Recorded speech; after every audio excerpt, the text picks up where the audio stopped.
यहाँ पे आपको साक्ष्य तो मिलते हैं लेकिन साक्ष्य को पढ़ने वाला वो नहीं मिलता, इसीलिए इसको क्या कहते हैं, आद्य ऐतिहासिक काल। और इस आद्य ऐतिहासिक काल को भी हमने दो भागों में बांटा, एक बांटा सिंधु घाटी सभ्यता के रूप में, एक बांटा वैदिक सभ्यता के रूप में। जो सिंधु घाटी सभ्यता है उसका टाइम पीरियड होता है 2500 ईसा पूर्व से लेकर के 1500 ईसा पूर्व तक के। उसके बाद बात आती है वैदिक सभ्यता की, तो इस वैदिक सभ्यता को भी हम 1500 ईसा पूर्व से लेकर के 600 ईसा पूर्व तक लेते हैं।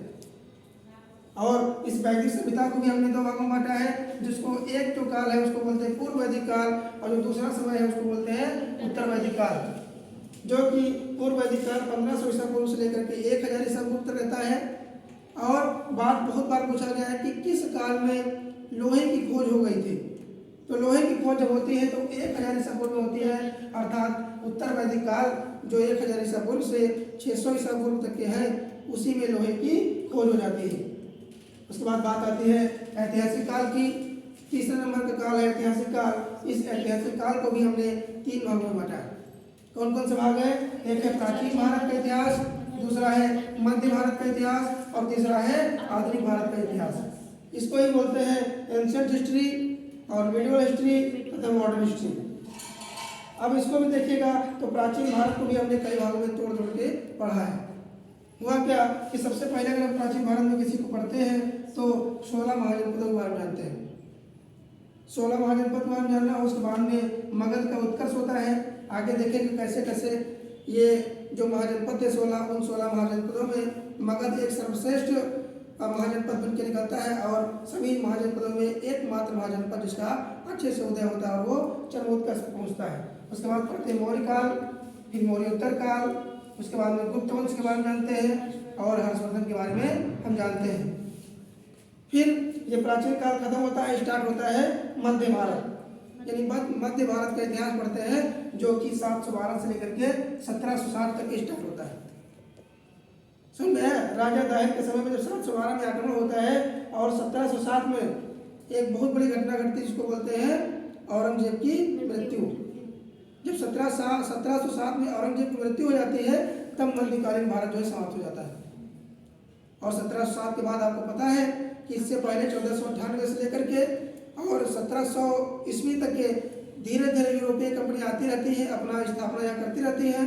और जैसे 1707 में मुगल काल का अंतिम प्रतापी शासक औरंगजेब जब मृत्यु हो जाती है तब से लेकर के उत्तर मुगल काल प्रारंभ होता है, और वहीं से उत्तर मुगल काल प्रारंभ होता है तभी से मध्यकालीन भारत समाप्त होता है।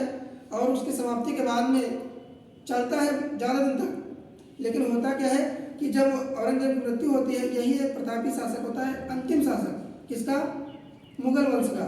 लेकिन इसके बाद में मुगल का उत्तरोत्तर शासक आते हैं जो कि उसमें लंपट गुल जैसे शासक होते हैं, अहमद शाह जैसे लोग इसमें आते हैं, और उसके बाद में रंगीला भी आते हैं, मोहम्मद शाह रंगीला।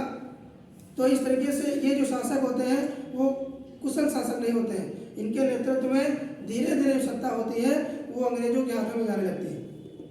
अर्थात जो मध्यकालीन भारत है 1707 में ही खत्म हो जाता है, और 1707 से लेकर के पूर्ण रूप से अगर देखा जाए तो आधुनिक भारत का भी इतिहास प्रारंभ हो जाता है, जो कि कहाँ तक चलता है 1964 तक चलता है।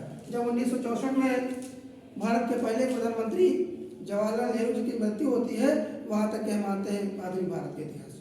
ठीक है, उसके बाद हम देखते हैं जो ये मध्यकालीन भारत है इसको भी दो भागों में बांटा गया है, पूर्व मध्यकालीन भारत और उत्तर मध्यकालीन भारत।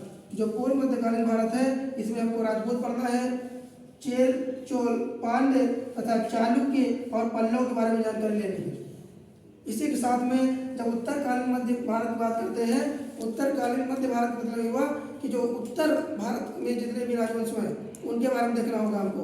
इसमें से सबसे इम्पोर्टेंट अगर कोई होता है तो उसको बोलते हैं दिल्ली सल्तनत का, और इसके साथ में एक और होता है चौहान वंश के बारे में जानकारी लेनी होती है। ठीक है, तो इस तरीके से इतिहास का पूरा स्वरूप है। एक बार ये रूपरेखा तैयार हो जाएगी तो पूरे के पूरे इतिहास में हमको इतनी ही जानकारी लेनी है। ठीक है, इसलिए इसको एक बार समझ लो, पढ़ लो, फिर भी बताते हैं ऐतिहासिक स्वरूप क्या है। ठीक है।